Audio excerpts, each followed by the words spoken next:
You know what I realized lately? I need this message more than anyone. And honestly, probably most parents do. And pretty sure that every single athlete trying to figure out how to bounce back after a bad game, a mistake, or a bad week probably needs this too. And so I really want to dig into this. I want to make sure that all athletes understand there is a way out of bounce backs that don't ruin your entire game, that don't ruin your entire season. Parents, there's a way for you to help your athlete as well as yourself return back to your baseline, which is normal. So we're going to talk about that in this podcast. And it all started with my own experience being a parent, as well as being a coach, as well as being a teacher, a principal. It happens in life and it happens in sport. So I used to think of being mean to myself was discipline when things went wrong. That if I was hard on myself, I'd get better. But I was wrong. That's not discipline. That's self-destruction disguised as work ethic. So let's look at part one, which is the myth of discipline. You see, discipline isn't about how long you can suffer. It's about how fast you can recover. And average players, they beat themselves up for days after a bad game.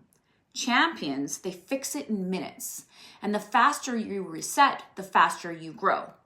So the thing is, the longer you spend pouting about your mistake or beating yourself up about it, well, the other guys, they're getting all the reps in. And so what are you doing it for? You're just punishing yourself. And the thing is, no one cares as much as you think they do. No one is thinking about it as much as you think they are. And that's the difference. The faster you reset, the faster you get back to that baseline, that's the faster you grow, and that's the win. Because things are going to come at you. They're going to hit you. And that's the difference. It's not talent. It's not genetics. It's not even confidence. It's recovery speed. Now let's look at the breakdown of it, that second part. And I call this the reset formula. And I teach this to Compete Code athletes within our system. There's 5 steps that turn your worst moments into data instead of drama. I always like to talk about you need to stop believing your feelings because your feelings are lying to you. They always are. You know, when you say, I sucked this game, you didn't really suck the whole game. Maybe you had sucky moments, but you didn't suck the whole game. So we're going to change that from feeling words to data words. And that will help you stop the spiral. So that's step 1, stop the spiral. So as soon as you hear the voice saying you suck, stop. That's not feedback, that's emotional noise. Those are feelings. Take the feeling words out. You're allowed to feel it for sure. But you go from instantly catching yourself in those feeling words of that sucks, or I'm so terrible, or whatever, the coach hates me, whatever it is that's coming at you. And step 2, you name it. You name the data. So what exactly went wrong? Don't say I was terrible. Say my gap control was off, or I rushed the play, or I didn't find the soft spots, or I wasn't on top of pucks.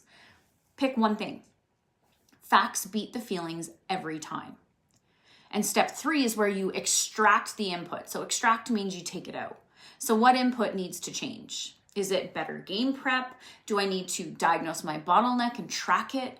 Do I need to track my shifts mentally on a 1 to 5 scale so that I can, kind of beat the number every shift?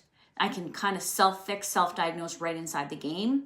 Is it more pressure reps in practice? This is where proof starts. And step 4 is where you apply leverage. That means you apply ways to multiply your work. So find the one thing, the bottleneck, that makes the biggest difference, and then start to fix it. Start to fix only one thing that will make the biggest difference, that will unlock all the other little things that are going wrong, and do it today. Not Monday, not next week, do it now. And step 5 is where you reset and you recenter. So get back in motion. Don't rebuild confidence by thinking. You rebuild it by doing. And here's the truth that nobody tells you about. The enemy isn't failure, it's how long you stay down. You can't afford to waste a week on self-punishment. So every time you recover faster, you're building something no one can take away from you, which is resilience on demand. And that's what we do in Compete Code. We build it on input times leverage plus proof, and that gives you your 10x results. And the leverage part of that equation is speed of recovery. If you can do that, it's pretty amazing what you can do. So the next time your kid has a bad game, or if you're an athlete, the next time you have a bad game, or you as a parent feel like you failed them, remember this. Discipline isn't about being tough. It's about being consistent. And consistency lives in how fast you can return to your baseline. You can return to normal, or how fast you can bounce back. If you recover faster, that's the real work. That's what we really focus on in Compete Code. And so I'll leave you with a story that I heard from, I can't even remember, maybe a mentor of mine, one of the podcasts that I listened to. They were the president of a fraternity, a sorority in their university. And they were going to a meeting and everybody was mad because it was hard. They were like, this sucks, this is hard, this is terrible. And instead of responding with like, yeah, you're right, or this sucks, and, just quit, whatever, like what most people would do, respond or be defensive. He said, yeah, it is hard. But when we first started this, did you think it was going to be easy? And everyone kind of looked around the room and he said, okay, I got 2 questions. Raise your hand if you really want to be a part of this sorority group or fraternity group. And all the guys raised their hands. Raise your hand if you thought it would be easy. Some of them raised their hands. Raise your hand if you thought it would be hard. More than half of the room raised their hand. And he looked around the room and he stopped and he said, this is what hard feels like. Doesn't feel good. This is the hard that you expected. And so what do? We dig in and we get through it. And we understand that the things that are worth the most in life are the hardest. So that's the difference between winners, is they know it's going to be hard. They accept it's going to be hard and they do the work anyway.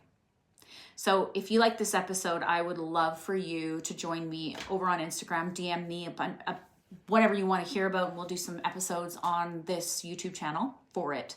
But I'm at The Compete Code. That's my handle.